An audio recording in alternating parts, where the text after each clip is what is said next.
This is called Supporting Students Through Sexual Violence. The point of this workshop is to, it's kind of a two-parter. We're going to talk about, some of the statistics, definitions, reporting expectations, and then we're also going to go over techniques and tools that you can kind of implement during your own appointments if and when this comes up. So I do want to start off with a content warning. You can kind of guess from the title that it is going to be a fairly heavy conversation. So please do what you need to do to take care of yourself. There is nothing wrong with, getting a break, getting some water, whatever you have to do. If you find yourself needing to talk to someone, you can call the RAIN hotline. It's a national organization that works with survivors of sexual violence. They're confidential. We are all considered responsible employees. So if one of us discloses having experienced some form of sexual violence, we do technically have a reporting obligation to the Title IX office. So please keep that in mind. Let's see. Oh, and I wanted to add, this is specifically about kind of sexual trauma, but a lot of the things that we talk about in the second half, it's extremely applicable to other types of trauma as well. So, I think that these are really helpful just in working with students in general, even for me, even if someone, is really dealing with trauma. Some of these things I still implement and pretty much re-implement.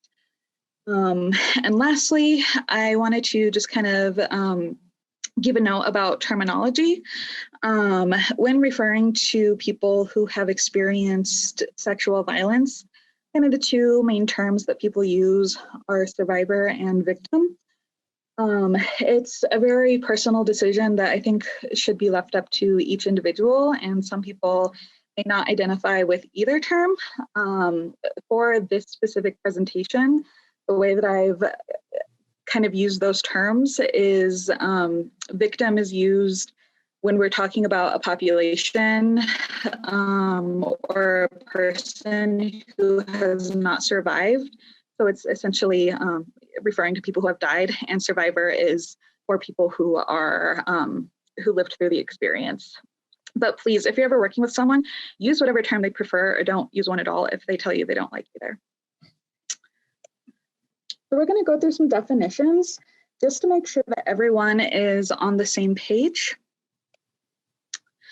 So sexual violence is defined as any type of sexual contact, gestures, words, or behavior that occurs without the explicit consent of the recipient. Sexual violence can include rape, sexual assault, incest, molestation, sexual harassment, and catcalling.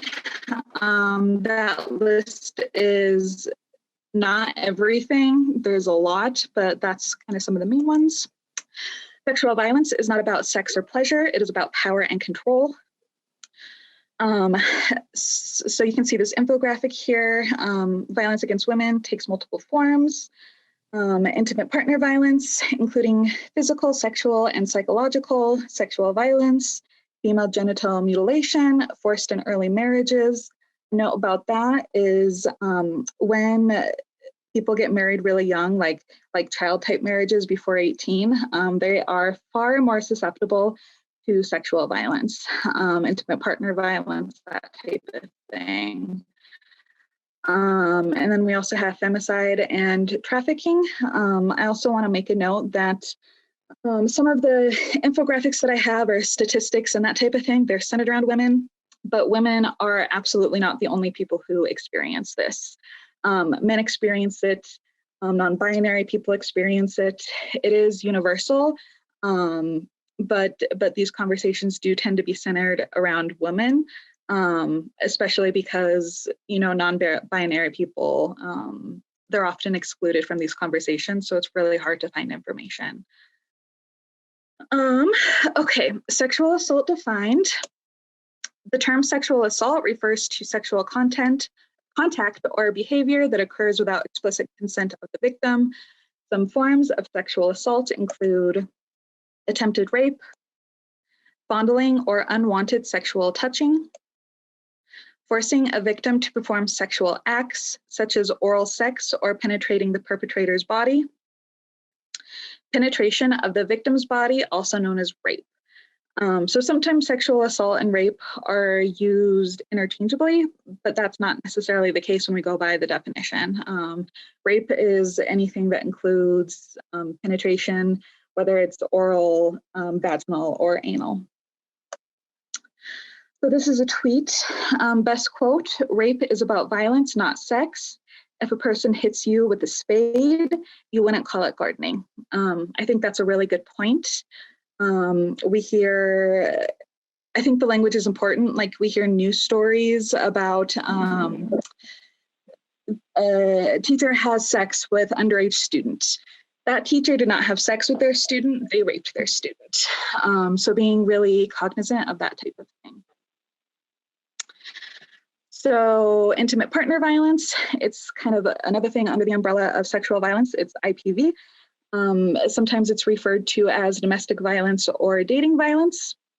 The definition is the willful intimidation, physical assault, battery, sexual assault, and/or other abusive behavior as part of a systemic pattern of power and control perpetrated by one intimate partner against another. It includes physical violence, sexual violence, threats, and emotional abuse. The frequency and severity of domestic violence can vary dramatically, and it's also often escalating. So it might start out with emotional abuse or that type of thing, but the nature of this type of abuse is it does escalate. So there's different types of intimate partner violence. There's verbal, emotional or psychological. That includes gaslighting, which I think is a pretty popular term that's come around within these past few years. Isolation. This is a very common technique that abusers use to keep their victims away from family and friends. It makes it easier to control them. Financial and economic. This is a huge one because this is another tactic that abusers use to keep their victim from being able to leave. If you are in an abusive relationship, but your partner has all of the money, all of the credit cards, that type of thing, it's really hard to leave, especially if you've been isolated from your family and friends. Angie was the former director of ASAP, and I kind of consider her my mentor when it comes to this type of thing. She will tell stories of abusers who specifically put all of the debt in their partner's name while they keep control of all of the money, which makes it even harder to leave. And then even if the person does leave, now they're saddled with all of this that is really hard to dig out of sometimes. Sexual abuse. So even though in this presentation, we've kind of separated out, sexual assault, rape, that type of thing from the intimate partner violence, it's all connected. But, a person can experience any combination of the things that we talk about, and they often do. Another type of abuse is spiritual abuse. I think this is something that's fairly common with people not wanting to get divorced, where the abuser might weaponize their faith against them. God hates divorce. You're a sinner. If you leave me, you're going to hell.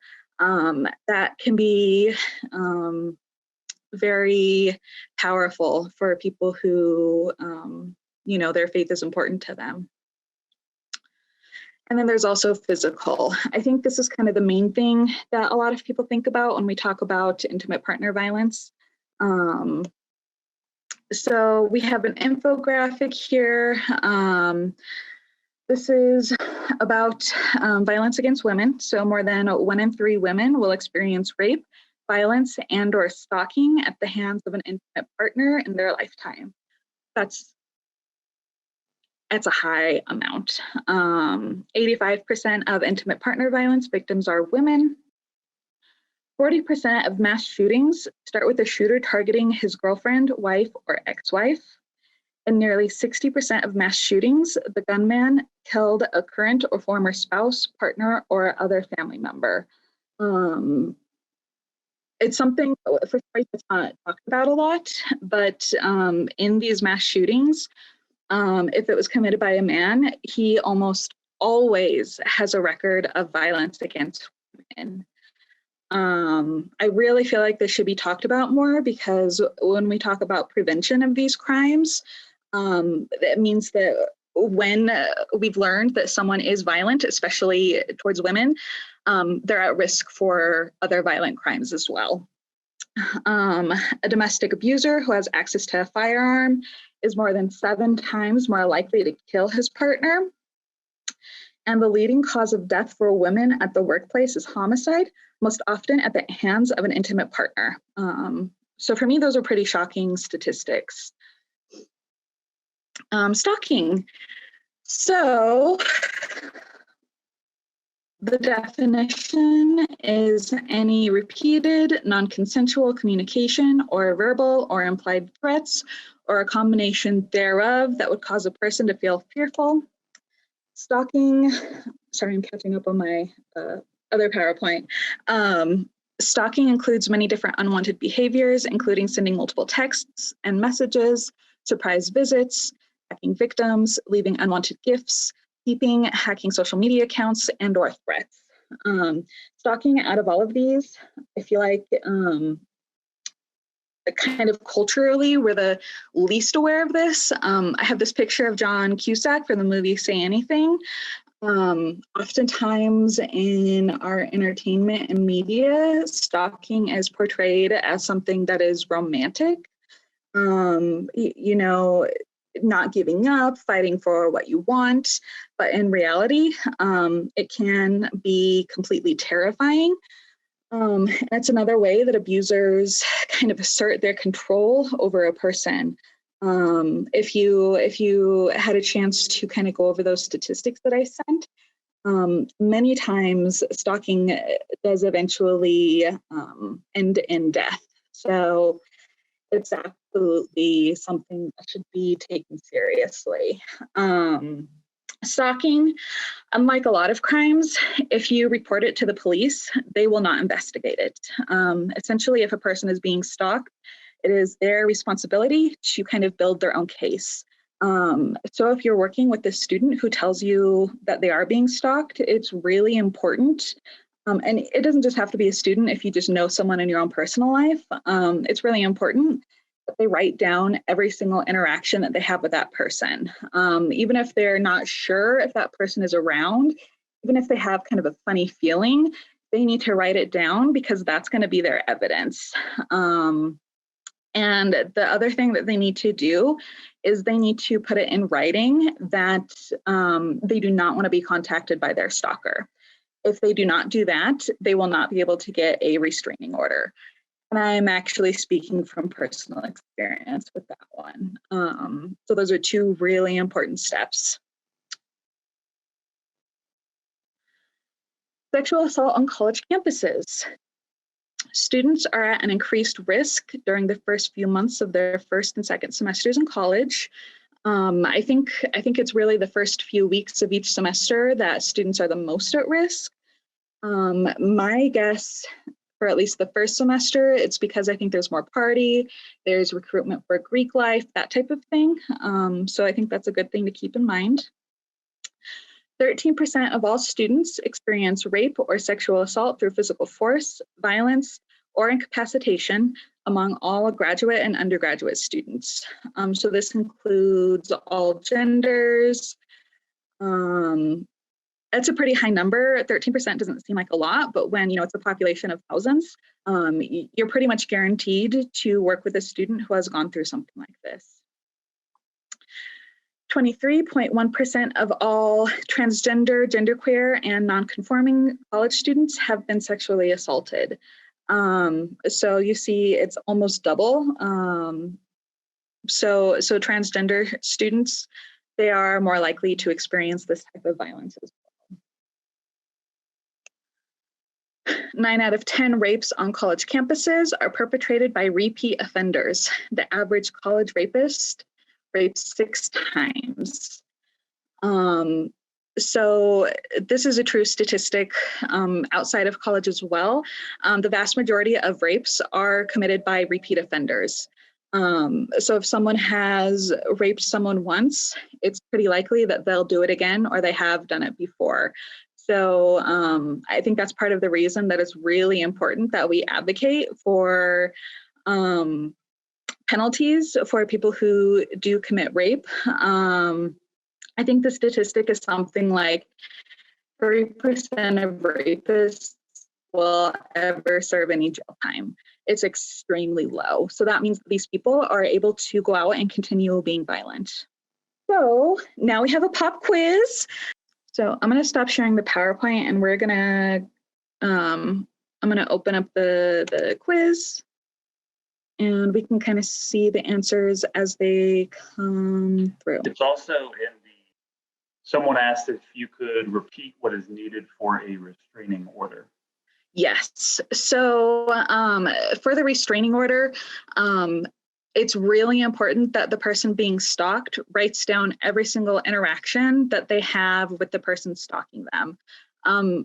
It can include also unwanted texts, unwanted gifts, emails, any form of communication, even if they don't have any proof, like if they were followed or that type of thing, they need to write it down. It should be dated. It should be as detailed of an account as they can give. And additionally, they need to tell the person stalking them that not to contact them anymore. And then they need to stop responding to that person. If they keep responding, the cops will essentially say, well, your response indicates that you're willing to engage. So they need to document everything and they need to very clearly in writing tell the person not to contact them, and then they need to stop responding. Okay, great. Perfect. So I'm going to share my screen again. Okay, I see some answers coming in. So the first question is, I think I can pull up the, sorry, I'm trying to see everyone's faces. I had it minimized for the PowerPoint. There we go. Okay, so the first question is, in the United States, how many people per minute are physically abused by an intimate partner? The options are 5, 10, 20, and 40. So we'll give everyone a second to go in. It's okay if you don't know the answer. I can't see your names. It's totally anonymous. So, you know, don't feel bad if you're not sure, you get it wrong. It's just kind of a nice visual representation of, you know, some assumptions and education and that type of thing. So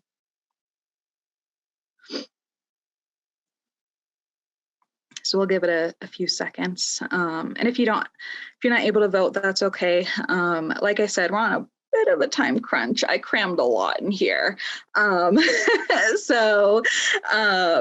the first question, we're going to start going through. Oh, and you don't have to use your statistics packet. Just guess. Totally fine.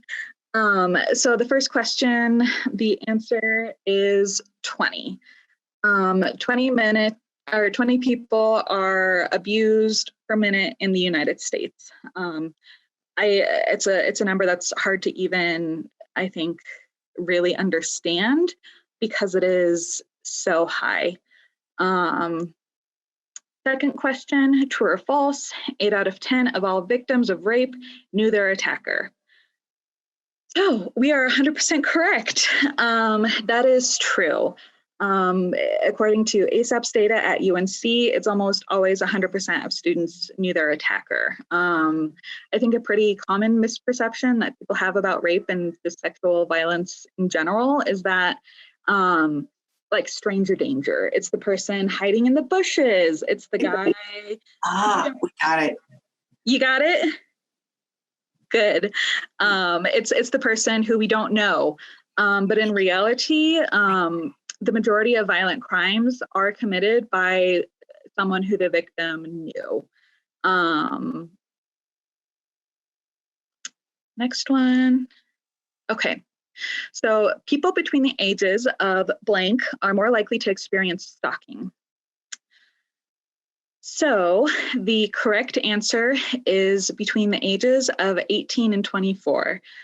So that is actually kind of the population that we work with for traditionally aged students. So I've had multiple students who have experienced this, and it definitely happens, even if we're not totally aware of it. True or false? Black people of all genders are less likely to experience sexual violence than their white counterparts. That is false. Black people are much more likely to experience sexual violence. Black men are more likely to experience it than white men. Black women more than white women. Transgender people, Black transgender people more than white transgender people.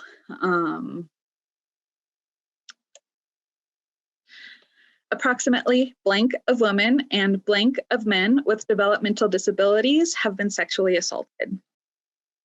So the correct answer is 80% of women and 30% of men. It's a huge amount. I mean, that's the vast majority of women. People with disabilities are much more likely to be victims of sexual violence. You know, it kind of goes back to some of the earlier slides. Rape is not about sex, it's about power. Rapists are looking for people who are easy to control, who are easy to overpower, who are easy to manipulate, who may not be believed if they come forward and tell someone. People with developmental disabilities may not have the language to express what's happened to them. So rapists don't look for the person they're most attracted to. They look for the person who they think they can, you know, overpower and get away with it. True or false? 54% of femicide victims, that means female victims of murder, reported stalking to the police before they were killed by their stalkers. So this answer is true. But that's over half of them. And like I said, stalking is a crime that the police will not investigate. And I feel like this statistic, it does a good job kind of demonstrating that. What percent of Central American women seeking asylum cite the risk of rape, sexual assault, extortion, and other threats as their main reason for migrating to the US? So the correct answer is 64%. Once again, you know, it's the majority of women. And we think about all of these different social issues, racism, immigration issues, disability rights, sexual violence. They are all connected. Even if it doesn't always seem like they are, they absolutely are.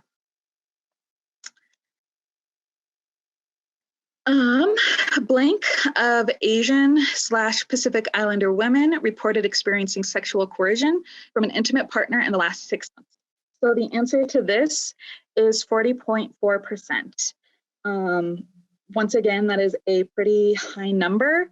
When I was putting this together, it was really, really difficult to find any sort of statistics about the Asian population in regards to sexual violence.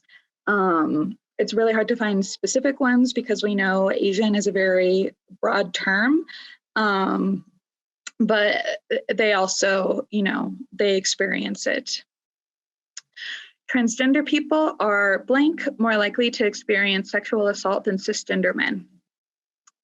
The answer is 300%. Transgender people are 300% more likely to experience sexual assault than cisgender men. If you don't know, cisgender means identifying as the gender you were assigned at birth. So trans people are much more vulnerable to sexual violence. True or false? Indigenous victims are more likely to be assaulted by someone within their own race. This is false. I believe that Native people and Asian people, they're really the only kind of two groups of racial ethnic categories that are more likely to be assaulted by someone outside of their own race. For Indigenous victims, Angie, my mentor, she is an Indigenous woman. She feels, and this may be backed by research, it probably is, this is because of like a lot of oil workers, where they come and they're kind of on these reservations or around them, and they're kind of isolated. And Indigenous people have a different court system. And these outsiders, it's not likely that they're going to be prosecuted through either, you know, our justice system or theirs.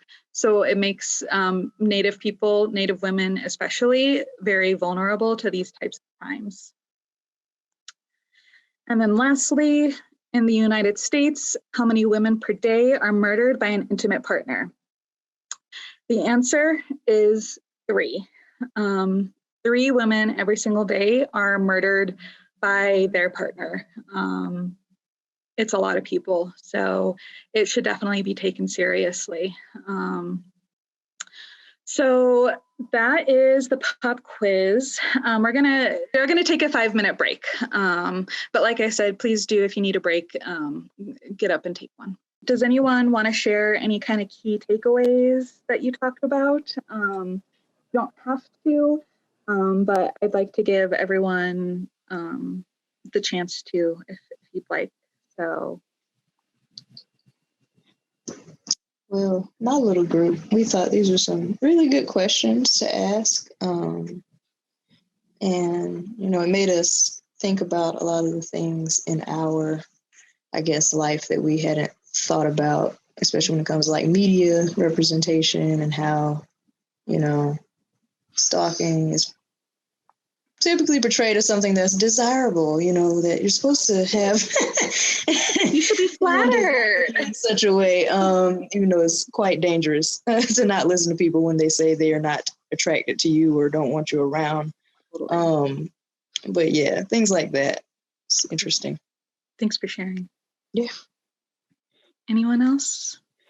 Okay, so we are going to move on. Let me orient myself. Okay, so we did our discussion. Now we're going to talk a little bit about rape culture. So rape culture is an environment in which rape is prevalent and in which sex media and popular culture. Rape culture is perpetuated through the use of misogynistic language, the objectification of women's bodies, and the glamorization of sexual violence, thereby creating a society that disregards women's rights and safety. I don't love this definition because it does center around women. And like I said at the beginning, certainly not just women who experience this. So I do want to acknowledge that. So some examples are victim blaming. You know, she was drunk. She was, you know, wearing almost nothing. Statements like that are rape culture. Excusing sexual assault. He didn't mean it. He was too drunk to know what he was doing. Tolerating sexual harassment. You know, boys will be boys. You should be flattered.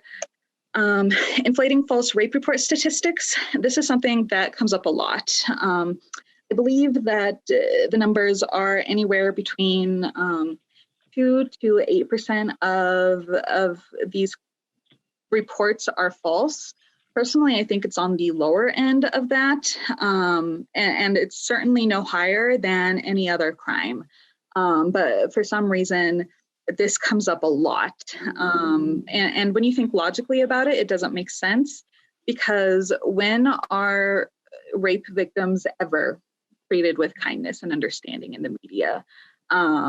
They are tormented, stalked, they receive death threats, people call them liars, people tell them that they're looking for money. So there's actually very few benefits to coming forward. Scrutinizing a victim's dress, mental state, motives, and/or history. Gratuitous gendered violence in movies and television. This one is a little bit challenging because, we do have artistic freedom, and violence certainly is part of our culture, and art kind of mirrors culture. But on the other hand, we have to ask ourselves at what point does it stop moving the story forward and become a form of entertainment in itself? Pressure on men to score. I think this is a pretty big one with fraternities where, I have never been in Greek life, but during certain weeks, they keep tally of how many women they've been able to sleep with. There's been situations where in a certain night, they make it a goal to all have sex with the same girl. A lot of times she's passed out on the bed, things like that. Assuming that men don't get raped, men absolutely get raped. People of all genders experience rape. Teaching women to avoid getting raped. This is a big one, telling girls, always go someplace with a buddy, watch your drink, don't stay out too late. All of this puts the responsibility on women instead of people who commit rape. And making jokes about rape or sexual assault. One thing that always comes to mind is making jokes about people in prison. Don't drop the soap jokes, things along that line. To me, it's very upsetting, especially when we know about all of the inequalities with prison, when we know that so many incarcerated people haven't even been convicted, and even people who have been convicted, they do not deserve rape. They don't deserve to experience sexual violence. It's just not a joke. It's not something to laugh about. So now we have some examples of rape culture. So these are some memes. And I want you to keep in mind, so these ones are going to be about stalking. Keep in mind those stalking statistics. So when you do your routine stalk and Bae hasn't liked any sluts pictures, says, good boy. I went on Google Earth today. Whose car was that in your driveway, June 6th, 2008? Hilarious. It's only stalking if you get caught. Some call it stalking, I call it love. You call it stalking, I call it clandestine social networking. This could be us, but you got to keep calling the cops. And the newspaper says, I married my stalker. Hilarious.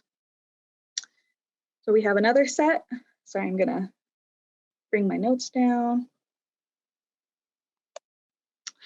So this is a real advertisement, Bud Light, the perfect beer for whatever happens, perfect for removing no from your vocabulary from the night. And not so fun fact, alcohol is the #1 drug that's used to facilitate sexual assault and rape. It's not rape if you yell surprise. Unlike some people, Belvedere always goes down smoothly. Another real ad. It's not rape if there's mistletoe. Another real ad. And a shirt that says, don't turn this date rape into a homicide. So funny. And I have one more set for you. And please, for this one, keep in mind the statistic that 3 women every day are murdered by their intimate partners. Domestic violence is wrong. Women don't have the physical strength to compete with men. When Domestic Violence Awareness Month is over, and she just interrupted you while you were talking. I noticed my waitress has a black eye, so I ordered very slowly because she obviously doesn't listen. What do you say to a woman with 2 black eyes? Nothing, you already told her twice. Some people call it domestic violence. I call it foreplay. So I want everyone to kind of take a second and really take in, these memes, advertisements, pictures, and think about what it's like. And maybe but think about what it's like to be a survivor of sexual violence and have your pain laughed at, mocked, used as a joke. I think it's extremely hurtful. So kind of along with that, I'd like to talk about the survivor's perspective. This tweet says, it's not your clothing, it's not your feminism, it's not your education, it's your assailant. It is never the fault of the victim or the survivor. It is always the fault of the rapist, always.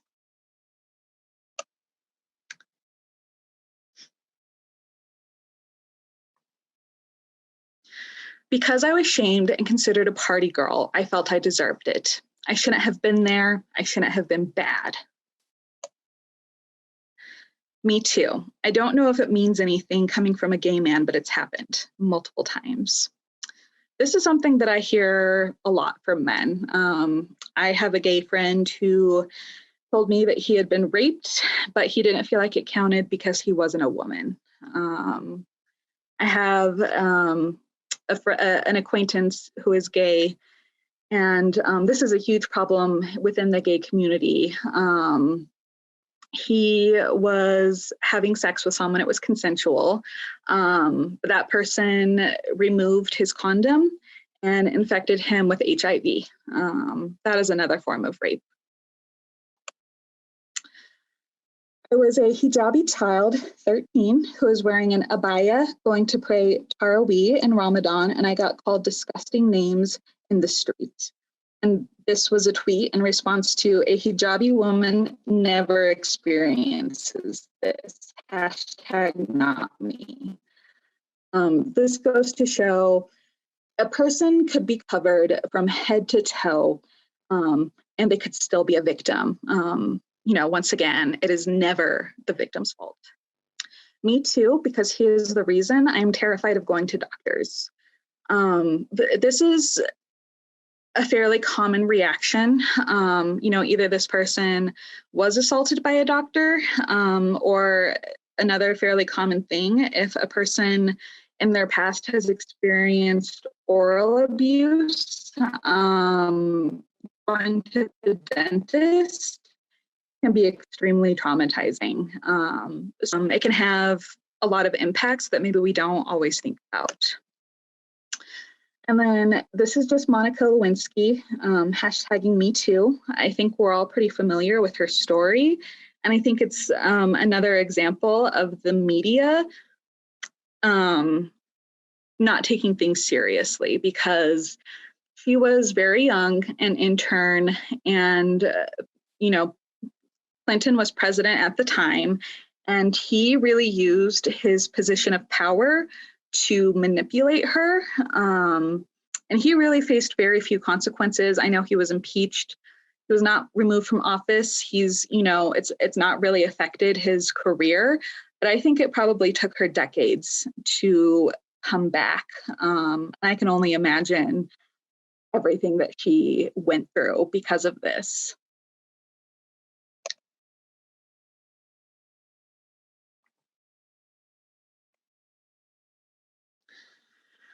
So this section of tweets is called Why I Stayed. It's about why people stay in abusive relationships. I stayed because my pastor told me that God hates divorce. It didn't cross my mind that God might hate abuse too. And this is from Beverly Gooden. Some of you may be familiar with her. She was married to Ray Rice, and there was a video that came out of him abusing her, and that's where this conversation came from. Why didn't you leave? This is why. Why I stayed: because I had no support system to leave. He made sure I was alienated from all my friends and family. So remember that isolation that we talked about? Because he called me and told me that he had a gun to his head. So threatening suicide is actually a fairly common abuse tactic. A person telling someone that they're suicidal is not always abuse, but sometimes it is weaponized to guilt the person into staying or, doing something that they don't want to do. Why I stayed, because I was 15 and he said he loved me and I didn't know what love was. I thought I had to marry him. It was my fault. Because he never hit me and I didn't think verbal and emotional manipulation was considered an abusive relationship. And it absolutely is. Emotional, verbal, all kinds of abuse. It's painful and it's harmful and it should be taken seriously. Why I stayed, I promised to give him 5 years after he hit me the first time. Why I left, my daughter tried to kill herself when she was 4. He said he'd shot my dog, said I'm next if I threaten to leave him again. Victim 75% more likely to be killed if she leaves. That is a true statistic. Leaving an abusive relationship is absolutely the most dangerous time for the victim. That's one of the reasons that I think it's really important to trust survivors, because they're the ones living in the situation. They know their partner and their instincts are very well honed. And we can't push someone to leave until they're ready, because the potential outcome could be murder. So it's really important to support that person, be there. If you're concerned, you can tell them, but it's important to understand why people stay in these relationships. So on that note, let's take a 5-minute break. I know it's really heavy, but this next half, it'll be more focused on what we can do. And that gives us a little bit of a sense of power, which I think is really important. So please leave, do what you got to do. So we're going to go over some of the reasons why someone may not want to report. I'm going to include reporting to the police and reporting to the school, Title IX. So reasons why someone might not want to report: they are embarrassed, they feel responsible for what happened to them, they're afraid of repercussions, they were told it's not a big deal, they didn't know it was an assault, they're afraid of not being believed, they're afraid other people will find out, they want to forget. Here's another tweet. We need a why I didn't report hashtag, because this is the first step in understanding the trauma and why sexual assault is such an insidious, devastating act. Why I didn't report: 2 of his fraternity brothers showed up at my dorm the next day and threatened to kill me if I told. I think that type of thing probably happens more than we'd like to think. And we know from the statistics that is certainly an option. I don't think it's blowing it out of proportion to acknowledge that that is something that could happen. So it's really important that we respect people's wishes, because when we don't, it further traumatizes them and we don't always know what the consequences will be. But we're going to get into the Title IX stuff. So why I didn't report: because I felt ashamed of what happened and didn't want to publicly ruin someone's life, even though they privately ruined mine. Because I knew I would be expected to answer questions and potentially even be contacted by my abuser, and I didn't want to talk about it any further or ever interact with him again. That's an important point. When something is reported and an investigation is initiated, the survivor has to tell their story over and over and over, which means reliving it over and over and over, and sometimes not being believed or being blamed. I was humiliated. I knew everyone would find out. I was afraid it would ruin my professional reputation before I had even started. I was afraid they would not believe me and let him hold my grade back. I was afraid they would not let me graduate from law school. Why I didn't report my first assault: because he was a coworker and a friend and my then boyfriend who told me I shouldn't make it a thing and disrupt the culture at work. After all, he was sorry. He felt guilty. The assault wasn't that bad. I should be thankful. My police report after the assault was more traumatizing than the assault itself. You don't report because nothing about the institutions you've grown up around messages safety. Instead, it's willingly putting yourself up for doubt and judgment at the most terrible moment of your life. And knowing the statistics about how rarely abusers face consequences, I think it's absolutely valid to feel this way.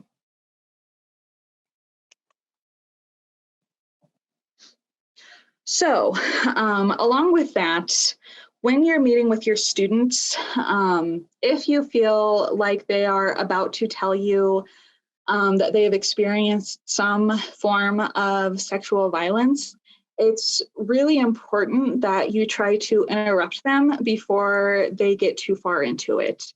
Because of Title IX, we all are responsible employees, so we do have that obligation to report. But I think it's, when possible, we should give students the chance to not initiate that process. So we're not going to have time to practice, but what I do recommend is practicing your own kind of interruption statement. It can feel a little bit awkward, but it's good to be prepared. I usually say something along the lines of, "I'm so sorry to interrupt you. And I don't know if this is the case, but I wanted to let you know that if you tell me anything that has to do with sexual assault, domestic violence, stalking, I do have to report it to the school. So I wanted to give you a chance to not tell me if that is the case." And sometimes it is awkward. Sometimes it has absolutely nothing to do with what the student's about to tell me, which is great. That's what we want. But I think it is a really good thing to get into the habit of doing. So some signs of imminent disclosure. Keep in mind that if a person is exhibiting these, it doesn't mean that they've experienced sexual violence. We don't want to assume, but these can be some indicators. So some physical things that I look for: are they jumpy or anxious? Are they frequently checking their phone? This is a big one because people in abusive relationships, oftentimes their partner is very controlling, and if they don't respond to them right away, they could face physical violence when they get home. So if you have a student who just will not put their phone down, sometimes that can be a warning sign.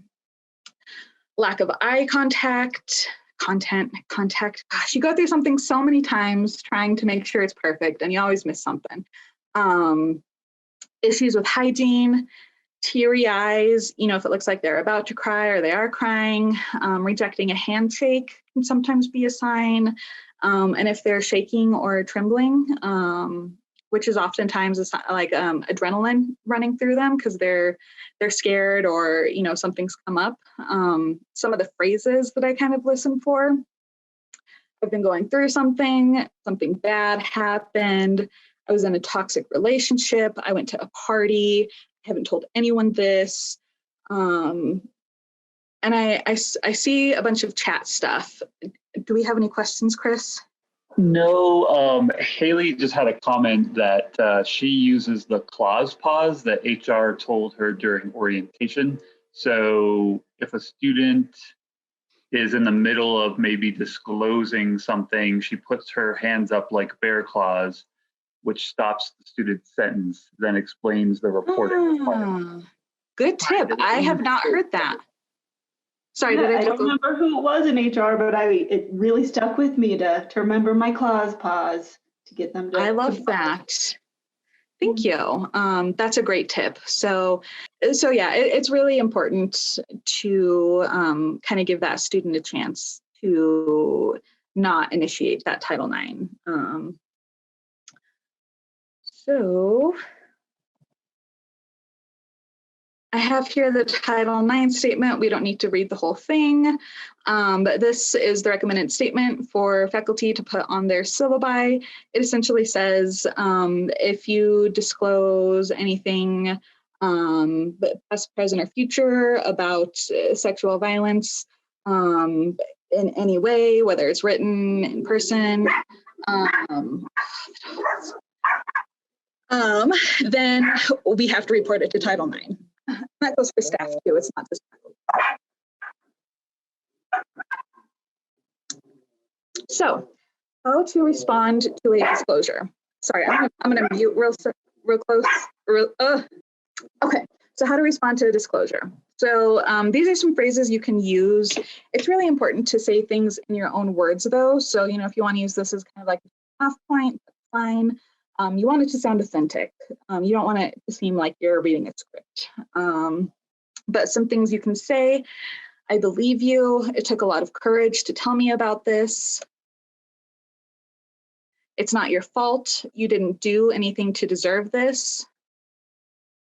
You're not alone. I care about you and I'm here to listen or help you in any way I can. I'm sorry this happened. This shouldn't have happened to you.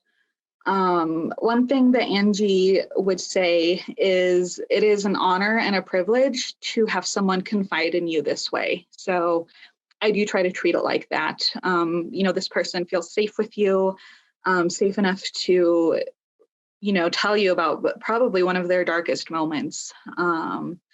So it means a lot to me when a student opens up in that way, and I always thank them for trusting me. So it's just a nice little picture that says, I'm sorry, life can be so hard. Everyone has struggles. Please know you're not alone. So now we're going to talk about active listening. This is really important, and this is one of those skills. You can use it all the time in your appointments. So the first step, pay attention. Pay attention to your frame of mind as well as your body language. Be focused on the moment and operate from a place of respect. So body language, you want to look like you're open. Like you don't want to be sitting there like this or like you're bored. You want to be kind of open and relaxed and facing the person, just letting them know that you're ready to engage. Withhold judgment. Active listening requires an open mind. An example could be maybe you don't know yet that your student has been traumatized, but you've got a bunch of progress reports. They've no-showed like the past 3 appointments and you're annoyed. Do your best to fight those feelings because we just don't know what's been going on with the student. Reflect, learn to mirror the other person's information and emotions by paraphrasing key points. Don't assume that you understand correctly or that the other person knows you've heard them. Reflecting is a way to indicate that you and your counterpart are on the same page. So yeah, checking in, making sure a phrase that I use is, I'm hearing this. Is that right? Or things along that line, because it shows that you're listening and it makes sure that you're both understanding each other. Mirror language, use the same language that the person talking is using. This is really important. If a student uses the term rape, you use the term rape. If they use the term victim, you use the term victim. It's just really important to do that. Clarify, don't be shy to ask questions about any issue that is ambiguous or unclear. However, it is important to only ask questions that you need to properly do your job. It can be hard sometimes. We are by nature curious, but we really don't need to be asking any questions that doesn't center around how we can support this student. It's none of our business. Most of us are not therapists, so we need to also remember our roles. Summarize, restating key themes as the conversation proceeds, confirms and solidifies your grasp of the other person's experience. And this is just a nice little infographic. It has a few more steps, but it's, you know, essentially kind of the same steps. So barriers to active listening, wanting to be liked, checking for signs of rejection if you're really curious about something, listening for weak points, checking if you've achieved the right effect, trying to be good or nice, not knowing how to leave without offending. This could be a big one, especially if you're new to these conversations and you don't quite know how to wrap it up. That's when that summarizing, that sixth step can really come in handy. Sometimes that's how I end my appointments. I summarize what we've talked about, action steps that, either one of us is going to do, and that it's kind of a natural ending. Preparing your response. I have anxiety, and I know a lot of people have anxiety. And sometimes when we have these conversations, we want to make sure that we say the right thing. So in our heads, we're thinking about, okay, what am I going to say? What am I going to say? Try not to do that. Instead, what I do is if I don't know how to respond right away, I say, wow, I need a second to process that. And I take a couple seconds to really think about what I just heard and how I want to respond. Some more barriers: mind reading, comparing, judging, rehearsing, kind of the preparing your response, identifying, advising. The advising is hard. I know we're all advisors, but it's not our job to tell survivors what to do, at least when we're not talking. What to do when an individual is emotional. So obviously these conversations can get emotional. So take slow and deep breaths and ask that person to do the same with you. It can be a little bit awkward, but it is effective. Basically what you do is you say, okay, do you want to take a few breaths with me? And then you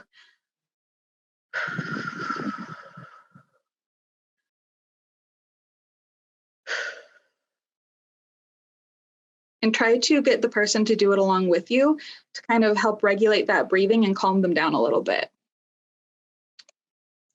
Stay stoic and maintain eye contact. Do not move suddenly or appear restless. Display calmness. What to do if they're angry or volatile. Assume that the anger is justified. This reflects empathy and allows them to open up and be more direct to feedback. Be more open to direct feedback. Do not attempt to argue the rationality of the individual's anger. This will only cause them to become more defensive and less open to feedback. Reflect and paraphrase back to the individual so they know they're being heard by you. This is very important. Speak in a calm, relaxed, and neutral tone. Do not escalate your voice or mood along with the individual. This is hard to do, so be very conscious of your voice and emotions during the conversation. So I have a neat little video for you. A lot of you are probably familiar with Brene Brown. Some of you may have seen this before if you've attended my workshops, but I think it does a really good job. So I'm going to press play. I'm hoping y'all can hear it. Please let me know if you can't. So I really like that video. I totally agree with it. Nothing that we say is going to make something like rape hurt less. But, that human connection, that feeling of this person cares about me, this person is here to support me, they listen to me, they believe me, I think that can be very powerful. So I always try to respond with empathy and not sympathy. So these are some do's and don'ts when you're working with a survivor of sexual violence. Do ask how you can best support your student. Don't assume you know what is best for them. My motto is, you are the expert of you. I don't know all of your life experiences. I don't know what you're feeling. I don't know what's going on in your head. Only you do. So you know best. So what I encourage students to do is really be honest with themselves. Because I think most of the time in our hearts, we kind of do know what's best, but maybe we don't like the answer and we try to convince ourselves otherwise. Do check in on mental health, eating, and sleeping habits. I always ask my students, how's your mental health? If you don't feel comfortable, being that direct, checking in on eating and sleeping can be a really good indicator. Those are also two really important things. If a student is struggling to eat, I encourage them, eat whatever you'll eat. If you're worried about it being healthy, not worry about that right now. Let's worry about getting some fuel into your body. Don't ask unnecessary questions. Kind of already went over that. Do ask for consent before initiating physical contact. If you're a hugger, you can ask if they want to hug, and they might say yes, they might say no, but it's always better to ask. Don't touch or hug your student without making sure it's okay. Do provide support and resources. It's out of order, that's fine. And do encourage them to listen to their instincts. So don't do things for your student that they could do for themselves. A really big part of healing from sexual violence is empowerment, taking their power back, because that's what they lost. So if we do things like call financial aid for the student, we're taking away an opportunity for them to regain their power. So anything that they can do themselves, they definitely should. You can be there to guide them, to support them, do it with them, but they really need to initiate that action. And don't tell them what to do. It's kind of like a summary of everything, They're the expert of them. They know what's best. If they were in an abusive relationship, they've really honed their survival instincts, and it's just not our place to tell them what to do. I think of myself as more of an advocate, where we'll talk through the options, the pros and cons. I'll help you find what you need, but ultimately your decisions are your decisions, and I'm not going to make them for you. So I have another video. This one's a little bit longer, but we're getting close to the end of the presentation. So this one is about how trauma affects the brain. It explains a lot of behaviors that might not always make sense. And we'll get into that a little bit on the next slide. But secondly, a lot of survivors feel intense guilt over how they reacted to their assault. They talked about kind of the three main responses: fight, flight, freeze. There's also one called fawn. That is typically seen when someone has experienced the same type of abuse or assault over and over. Like if someone was repeatedly raped as a child, they might learn throughout that process that it will get over quicker if they just let it happen or they go along with it. And if that person in adulthood is raped again, their brain might default back to that fawn moment and they might go along with it. But that was really their brain, their amygdala kicking in, trying to protect them. It's the same with the other reactions. I see a lot of guilt with the freeze reaction. Something that I like to tell people when this comes up is that is your brain overriding you, and any living creature with a brain, that can happen. Some of you may have seen videos of like sharks being like hypnotized or put to sleep. That is actually a shark that is, their amygdala is kicking in and causing them to freeze because they're being restrained. It is a totally normal reaction, and being able to explain that to someone, it can really relieve a lot for the person. So we'll go into some of the other effects. Formed interviewing tech. So some possible reactions: shock or denial, impaired memory, anger or irritability, withdrawal and depression, guilt, shame, embarrassment, a desire to wash or clean, restricted affect, I think that one's important to remember. Just because someone may not be emotional or sad, it doesn't mean that they haven't gone through something really terrible. Somatic problems, that means issues with the body, nausea, headaches, all sorts of things.